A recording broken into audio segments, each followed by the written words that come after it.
Yamuna city अब सिर्फ plot और सेक्टर तक सीमित नहीं रहेगी, बल्कि यहाँ बनने जा रहा है एक ऐसा इंटीग्रेटेड सर्विस मास्टर प्लान जो पूरी टाउनशिप की तस्वीर बदल देगा। नमस्कार दोस्तों, मैं पूजा गुप्ता स्वागत करती हूँ एक बार फिर से अपने official YouTube channel YEIDA resale by Pooja Gupta में। दोस्तों, Yamuna expressway industrial development authority यानी अब ईडा सिटी को फ्यूचर रेडी बनाने में जुट गया है। अब अलग अलग योजनाओं की जगह पूरी टाउनशिप के लिए एक इंटीग्रेटेड सर्विस मास्टर प्लान तैयार किया जाएगा। यानी अब water supply, drainage system, sewage treatment, rain water harvesting और ट्रीटेड वाटर रेस्क्यू जैसी सारी सुविधाएं एक साथ लॉन्ग टर्म प्लानिंग की जाएगी। जानकारी के मुताबिक ईडा बहुत जल्द एक एक्सपीरियंस कंसल्टेंट कंपनी को हायर करेगा जो पूरी यमुना सिटी फेज 1 की जरूरतों को ध्यान में रखते हुए मास्टर प्लानिंग तैयार करेगा।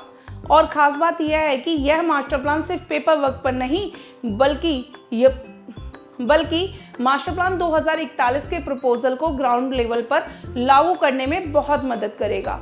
तो दोस्तों, अभी तक अलग अलग सेक्टर्स में जानकारी के मुताबिक ईडा बहुत जल्द एक एक्सपीरियंस कंसल्टेंट कंपनी को हायर करेगा जो पूरी यमुना सिटी फेज 1 की जरूरतों को ध्यान में रखते हुए मास्टर प्लानिंग तैयार करेगा। और खास बात यह है कि यह मास्टर प्लान सिर्फ पेपर वर्क पर नहीं बल्कि मास्टर प्लान 2041 के प्रपोजल को ग्राउंड लेवल पर लागू करने में बहुत मदद करेगा।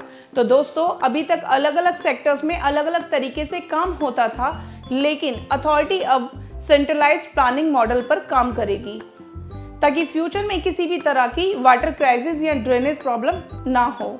अब बात करते हैं आज की दूसरी बड़ी अपडेट की। गंगाजल वाटर सप्लाई ईडा के सीईओ राकेश कुमार सिंह जी ने बताया, फ्यूचर वाटर डिमांड को देखते हुए गंगाजल सप्लाई की योजना पर भी काम शुरू हो चुका है। बताया जा रहा है कि वाटर चैनल्स को पहले सिंचाई यानी इरिगेशन के लिए बनाए गए थे, अब उनका इस्तेमाल रेजिडेंशियल और इंडस्ट्रियल वाटर सप्लाई के लिए भी किया जा सकता है, क्योंकि अब उस एरिया में खेती काफ़ी कम हो चुकी है और तेज़ी से इंडस्ट्रीज और हाउसिंग प्रोजेक्ट डेवलप हो रहे हैं। अथॉरिटी का कहना है अगले 2 साल में करीब 400 कंपनियां यहाँ ऑपरेशन शुरू कर सकती हैं। यानी आने वाले समय में पॉपुलेशन और इंडस्ट्रीज और कमर्शियल एक्टिविटीज़ बहुत तेज़ी से बढ़ेंगी, इसलिए अभी से इंफ्रास्ट्रक्चर प्लानिंग पर जोर दिया जा रहा है। इस मास्टर प्लान में किन किन चीज़ों पर फोकस होगा, तो चलिए बात करते हैं। एग्जिस्टिंग वाटर सप्लाई नेटवर्क का असेसमेंट, ड्रेनेज सिस्टम में गैप की पहचान, फ्यूचर पॉपुलेशन और इंडस्ट्रीज की वाटर डिमांड की कैलकुलेशन, एसटीपी यानी सीवेज ट्रीटमेंट प्लांट और ट्रीटेड वाटर का रेस्क्यू, रेन वाटर हार्वेस्टिंग और water conversion, smart technology based infrastructure planning और मास्टर प्लान 2041 के अनुसार टाउनशिप डेवलपमेंट। दोस्तों, सबसे अच्छी बात यह है कि इस ट्रीटेड वाटर को वेस्ट नहीं होने दिया जाएगा। अथॉरिटी ऐसी प्लानिंग बना रही है जिससे रिसाइकल वाटर का इस्तेमाल इंडस्ट्रीज, लैंडस्केपिंग और दूसरी पर्पज में किया जा सके। यानी फ्यूचर में यमुना सिटी सिर्फ एक मॉडर्न टाउनशिप नहीं बल्कि सस्टेनेबल स्मार्ट सिटी के रूप में भी डेवलप हो सकती है। अब देखना यह होगा कि ईडा इस एम्बिशियस प्लानिंग को कितनी तेजी से ग्राउंड पर उतारता है।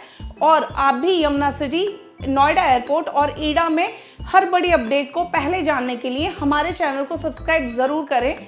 मैं पूजा गुप्ता ऐसी ही नई बड़ी अपडेट्स के साथ हाजिर होती हूँ। हमारे चैनल को सब्सक्राइब करना ना भूलें। धन्यवाद।